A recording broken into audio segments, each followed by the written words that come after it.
Olá, você está no canal Um Conto por um Ponto. Eu te convido a curtir, a comentar, a compartilhar e se inscrever no nosso canal. Eu sempre sonhei em ser mãe. Desde criança, aquela imagem da barriga crescendo, do quartinho de papel de parede azul ou rosa, das roupinhas dobradas, era o que eu mais desejava para minha vida. E quando eu casei com o Rodrigo, a vontade só aumentou. Olha, o Rodrigo era tudo o que eu pedi para Deus. Carinhoso, trabalhador, atencioso, policial desde jovem, daqueles que acordam cedo, sabe? Que colocam um uniforme com orgulho e saem para defender o mundo. E eu admirava muito aquilo nele. Enquanto ele vestia a farda, eu atendia as pessoas como assistente social em um município vizinho. E olha, a nossa vida era corrida, mas o amor preenchia cada espaço. E a gente tentou por 5 anos. Cada mês era uma esperança nova, uma compra de um teste de farmácias escondidas e aquele sorriso sem graça, sabe? Quando o resultado era negativo. E toda vez ele me dizia que se a gente não conseguisse, a gente podia adotar. E finalizava dizendo que tinha tanta criança precisando de um pai, de uma mãe, de um lar. E eu achava lindo, sabe? O jeito como ele falava, como colocava a mão na minha barriga mesmo sem nada ali. Até que um dia ele me contou de uma moça que queria entregar o bebê para adoção. Era uma conhecida de um amigo dele que estava com muitas dificuldades para manter a criança. E como o amigo sabia do nosso desejo, disse que talvez aquela fosse a nossa chance. E o Rodrigo, olha, o Rodrigo foi construindo aquela ideia na minha cabeça. E todo dia ele vinha, ele dizia que se a gente não aceitasse logo ficar com a criança, ela iria entregar para uma outra família. E adotar aquela criança era uma forma de realizar o nosso sonho. Bom, e de tanto ele falar, de tanto repetir que seria nosso, que seria amado, que era um presente da vida, eu comecei a sonhar também. A sonhar com um bebê chegando, com um berço montado no cantinho do quarto, sabe? Com aquele cheirinho de fralda, com as mamadeiras lavadas na pia e, claro, com uma vida nova correndo pela casa. E eu falei que eu gostaria de conversar com a moça, de saber quem ela era, como estava e entender os seus motivos, ouvir da boca dela que aquilo era o que ela mesma queria fazer. Mas o Rodrigo foi firme, disse que não, que o amigo dele iria trazer a criança e pronto. Porque, segundo ele, era melhor assim, para que ela não viesse depois nos perturbar, não criasse laços, não mudasse de ideia, porque nós não deveríamos ter nenhum contato com ela. E aquilo, gente, aquilo me incomodou de um jeito que não deu para engolir. A minha cabeça de assistente social gritou antes mesmo do coração reagir, porque eu conhecia aquela situação por dentro, pelo avesso. Poxa, havia uma criança no meio daquilo tudo, uma vida, um futuro, uma história inteira que não podia ser tratada como troca de favores entre amigos.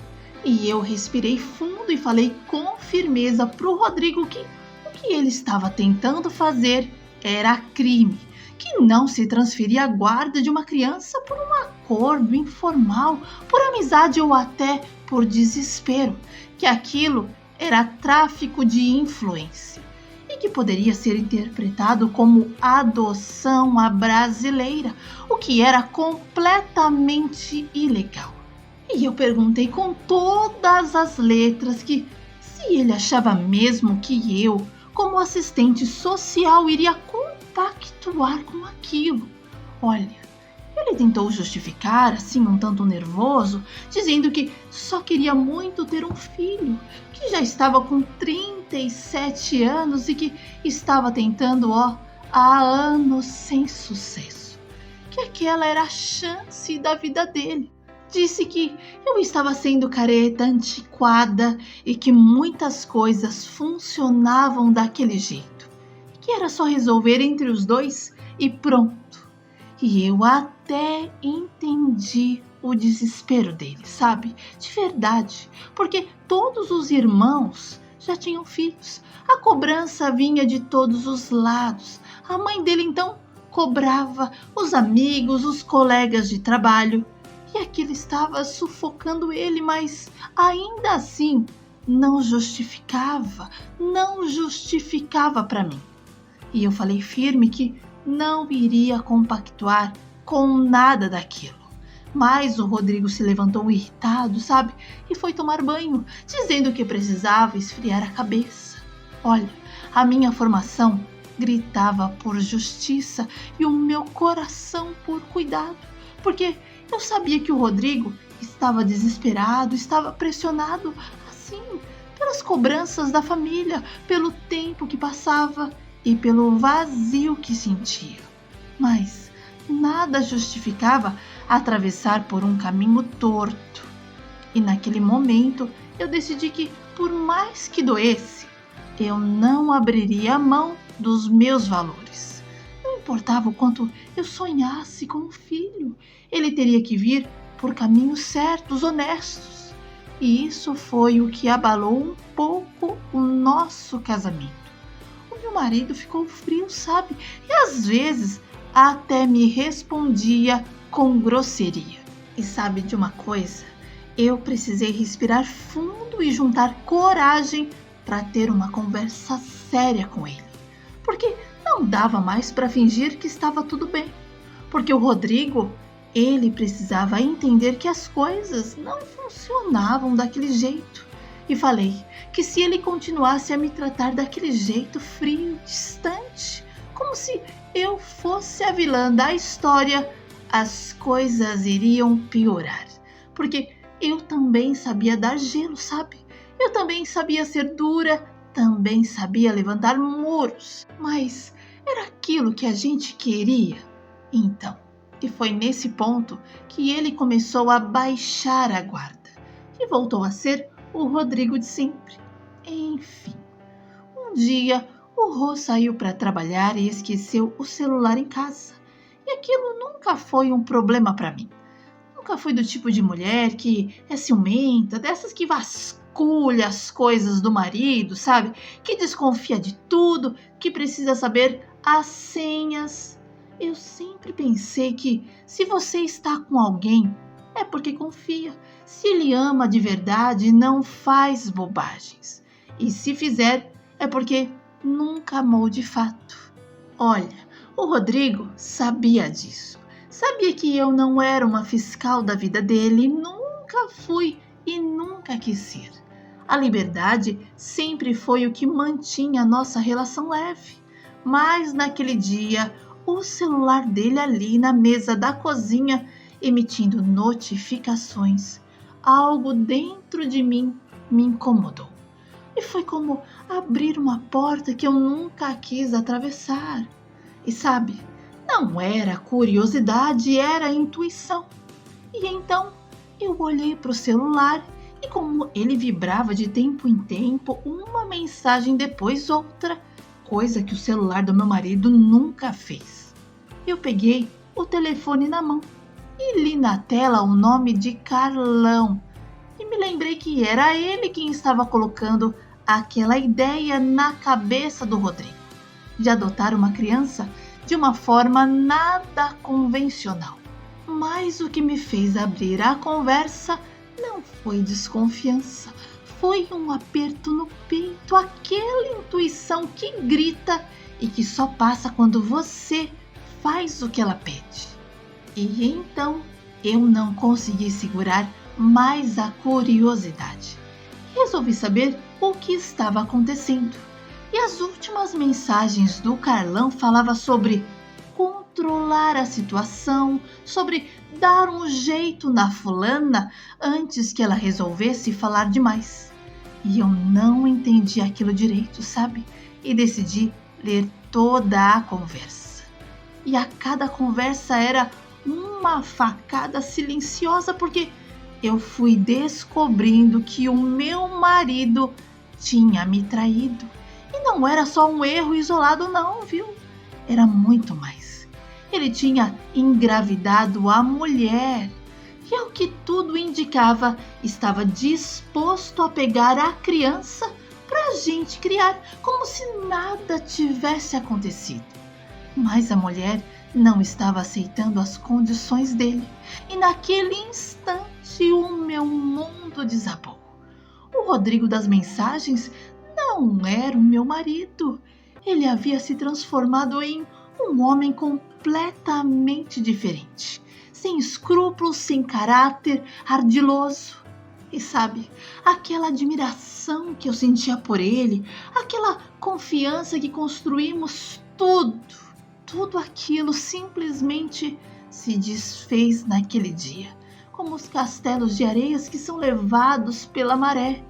E foi nesse momento que o celular pesou na minha mão como um chumbo. Olha, e a realidade, como sempre, não pediu licença para entrar. E eu caí no choro. E depois, um pouco mais calma, eu liguei para minha mãe e pedi para ela vir em casa. E quando ela veio, eu contei tudo. Mostrei as mensagens para a mamãe e ela me aconselhou a manter a calma e tentar uma conversa madura com o Rodrigo, para tentar entender tudo aquilo. Mas para mim, nada do que ele dissesse mudaria o que eu já tinha em mente. Enfim, a minha mãe foi embora e pediu para eu manter a calma e não fazer nenhuma bobagem. E eu prometi que não faria. Bom, o Rodrigo ligou naquele dia do telefone de um colega de trabalho. E como se eu já não soubesse, disse que tinha esquecido o celular em algum lugar da casa e por isso estava ligando daquele número.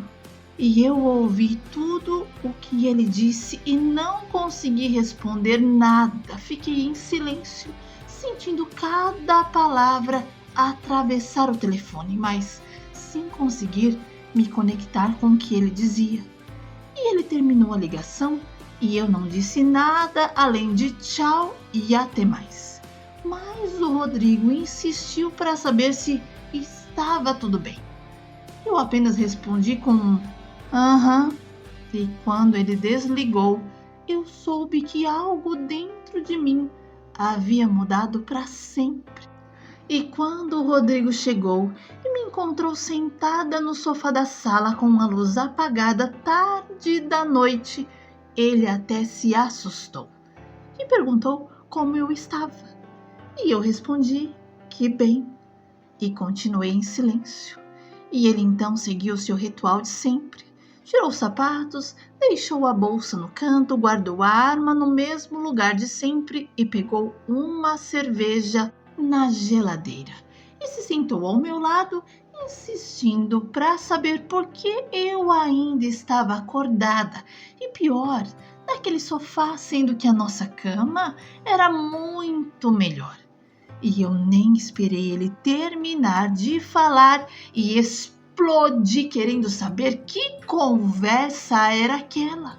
E o Rodrigo parou por um instante confuso, tentando entender do que eu estava falando.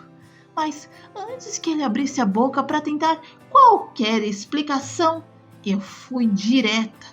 Peguei o celular e abri as mensagens e mostrei para ele. E ele olhou para a tela e naquela hora ele entendeu que a casa havia caído para o lado dele.